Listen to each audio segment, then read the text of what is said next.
FM radio plus ಎಲ್ಲ ಸಿಸ್ಟಮ್ಗಳು ಹಾಕಿ car play ಇದು ಡೈರೆಕ್ಟಾಗಿ ನೇವಿಗೇಷನ್ ಮತ್ತು ಸ್ಪಾಟಿಫೈ ವಾಟ್ಸಪ್ ಎಲ್ಲ ಪ್ಲೇ ಆಗುತ್ತೆ. ಹಿಂಗೆ ಬ್ಯಾಕ್ ಬಂದುಬಿಡಿ ಸರ್.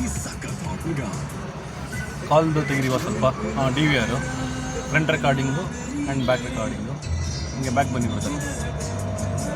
ಆಮೇಲೆ ತಿರ್ಗಿ ಇದು ಏನಪ್ಪ DSP ತೋರಿಸ್ತೀವಿ. ಫಸ್ಟ್ DSP ಜಸ್ಟ್ ಓಪನ್ ಮಾಡಿ pop rock jazz loudness custom settings ಎಲ್ಲ ಅಲ್ಲೇ ಇರುತ್ತೆ. ಹಾಗೆ ಬ್ಯಾಕ್ ಬಂದ್ಬಿಡಿ ಸರ್. ಹೋಮ್ ಬಟನ್ಗೆ ಬಂದಿರಲ್ವ ಸರ್. ಆಮೇಲೆ ಶಾರ್ಟ್ಕಟ್ ಕೀಸ್ ಅಲ್ಲೇ ಇದೆ. ಇದೆಲ್ಲ completely shortcut keys. Time date ಎಲ್ಲ ಸೇಮ್ ಬರ್ತದೆ. ಆಮೇಲೆ ತಿರ್ಗಿ ಸರ್ ಮ್ಯೂಸಿಕ್ ಪ್ಲೇ ಕೊನೆ ಇದೆಲ್ಲ ಸರ್ ಓಪನ್ ಮಾಡಿ. ಸೊ ಡೈರೆಕ್ಟಾಗಿ ಏನೇ USB ಹಾಕಿದ್ರೆ ಡೈರೆಕ್ಟಾಗಿ ಪ್ಲೇ ಆಗ್ತಾ ಇರುತ್ತೆ. ತಿರ್ಗಿ ಬ್ಯಾಕ್ ಬಂದು ಸರ್ ಅಲ್ಲಿ ವೀಡಿಯೋನೂ ಒಂದು ಸ್ಟ್ರೀಮ್ ಇರುತ್ತೆ ಸರ್, ಅದನ್ನು ಓಪನ್ ಮಾಡಿ.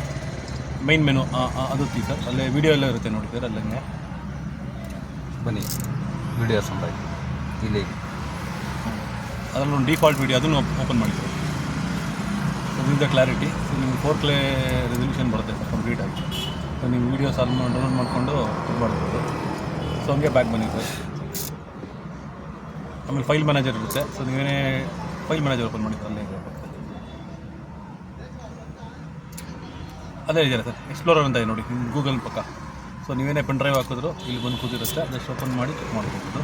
ಹಾಗೆ ಬ್ಯಾಕ್ ಬಂದಿರುತ್ತೆ. ಸೊ ಯೂಟ್ಯೂಬ್ ಎಲ್ಲ ಡೈರೆಕ್ಟಾಗಿ ಪ್ಲೇ ಆಗುತ್ತೆ.